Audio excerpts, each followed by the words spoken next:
Hello everybody and welcome to Bokuben We Never Learn episode 4 anime review.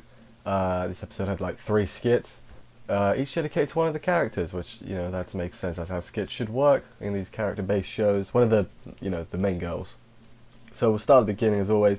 We'll go through, it's just easy to watch, isn't it? There's no overarching plot really other than they do study. So yeah, let's start at the beginning and we'll move from there. So the first one is about Furuhashi. First we have her having a shower because hey, and then she gained weight because she keeps snacking on food because her friends are not helpful and keep just bringing in loads of food, like all of them. They're all just as bad as each other. So she forces herself not to eat the snacks because, diet and that. And then she tells him about her diet and he's like, I don't think you're fat. And then what happens next? I've forgotten. She makes him touch her stomach. How can I forget? And it looks very subject. Let's go with that. And then because of the situation, he's like, that was dangerous. And she's like, my stomach was dangerous. And he's like, no, you got it wrong. But then she goes to buy late night snacks. And she's like, obviously, if you study at night, your brain uses sugar so you don't get fat. And I don't know if that's true. I'm not a scientist or someone who ever studied.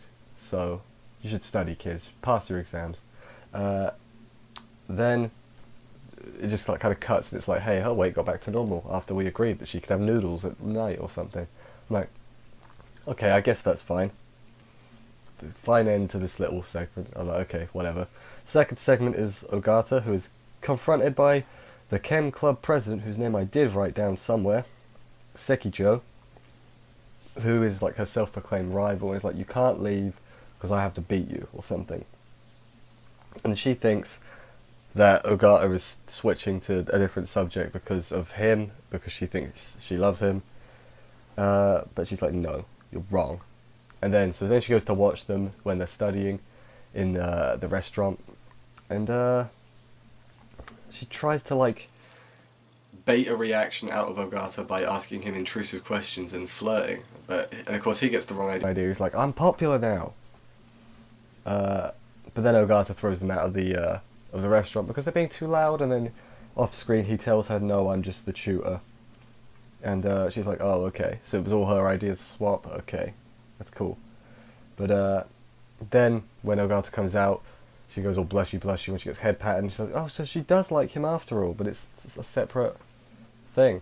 And then she like shows up to their study session in the library. She's like, it's a coincidence that we're here. And I'm like, it's not though, is it? It's just not. And the third segment is Takemoto, who forgot to wear a bra on sports day, which is dangerous, and it's a basketball game, and she can't play very well because she's more worried about her boobs than the game. But so then her friends check on her, and he says something like, he's like, get better because you're happy when you play sports or something. And then the second half, he gets boob faced and realizes that she's not wearing a bra, and he's like, hey, don't worry about it. My sisters like it sometimes at home too. But then in the post-credits scene, he goes home and he's like, he checks his sister's bra and gets punched because of course he did. So yeah, that was the episode. Pretty solid. Like I said, this show is nothing special, but it's not like it's making me tear my hair out in anger. It's just kind of there. It's enjoyable enough. That's what I think about this show. Ogata is probably best girl. I know people are going to disagree. I've got a feeling that bloody Takemoto is going to be a lot of people's best girl. I can just feel it. Maybe I'm wrong though, maybe it's everyone's team Furuhashi. Let me know if you're watching. I know this doesn't get very many views, but I'm still curious to know. I will see you next week, guys. See ya.